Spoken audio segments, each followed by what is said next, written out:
Meu nome é Reginaldo José Gonçalves, tenho 36 anos, nasci em São Paulo.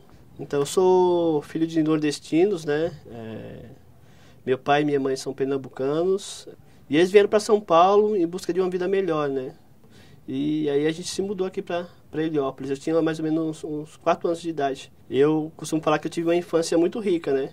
Naquela época, na minha infância, era só terreno aberto, campo de futebol, muita mamoneira, né? Guerrinha de mamoneira, várias brincadeiras, né?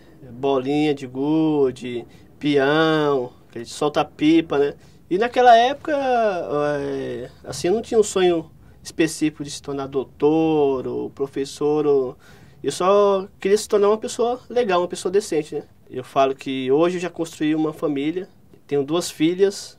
E toda a minha história eu construí aqui em Heliópolis, né? Antigamente a gente se perdia muito nessa questão, minha família é meus parentes, é meus pais, é meus irmãos, né? E ao longo dos anos e tal, a gente crescendo aqui nessa comunidade, eu falo que hoje em dia a minha família são as pessoas que moram aqui, que convivem com a gente no dia a dia, que ajudam a melhorar cada vez mais o lugar onde a gente vive, né? E antigamente a gente tinha muito preconceito, né?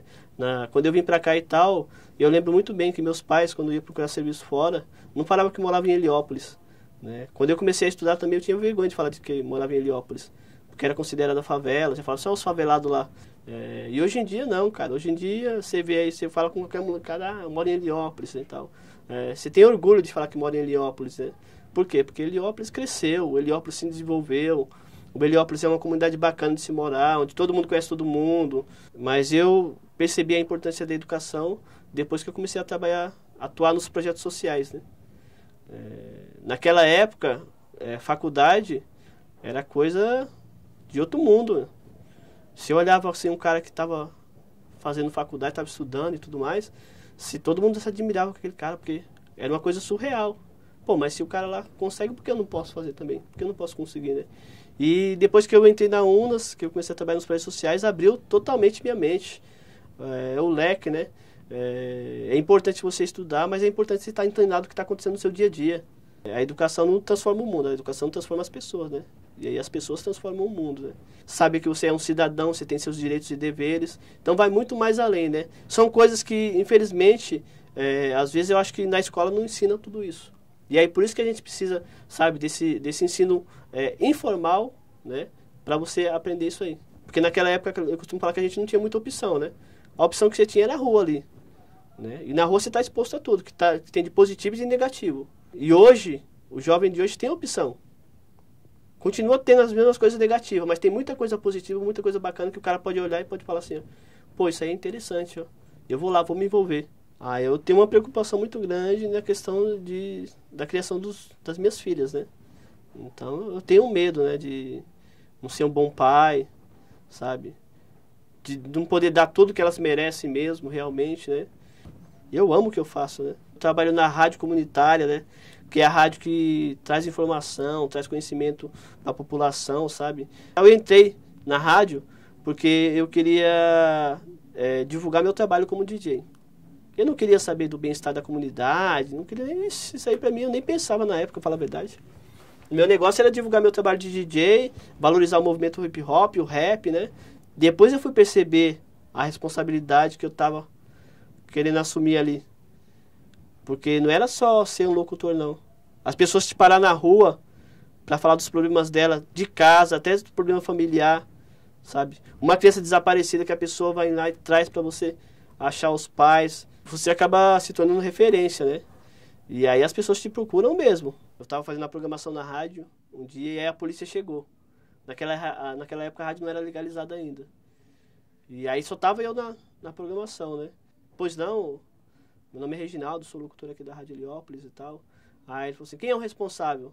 Aí eu falei, o responsável não está no momento, mas eu tô aqui responsável pelo horário, né? Eu posso ajudar? Aí ele falou assim, não, é que tem uma criança que leva lá na delegacia, está desaparecida e tal, e ela não está falando nada com a gente, né? Acho que está com medo. E tem como se anunciar aí na rádio? Aí eu falei, não, acho que tem, dá para anunciar sim. Traz a criança aqui que a gente já dá as características dela, tudo direitinho, né? Quando ele chegou, já ficou encantado, olhando assim. Toquei a música, né?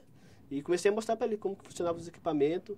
Perguntei como que era o nome dele. Aí ele falou o nome dele pra mim. E aí na hora eu parei a música e tal, e falei que tava com a criança ali, que tinha desaparecido e tudo mais, né? Em 5 minutos a mãe dele apareceu lá. Depois de muito tempo, acho que uns 5, 6 anos, tava fazendo uma matéria pra uma revista, sobre a rádio também, né? Aí tinha um monte de jovem, assim, adolescente, né? Faixa de 13, 14 anos e tal. E um deles falou assim, você não lembra de mim, não? E eu não lembrava dele.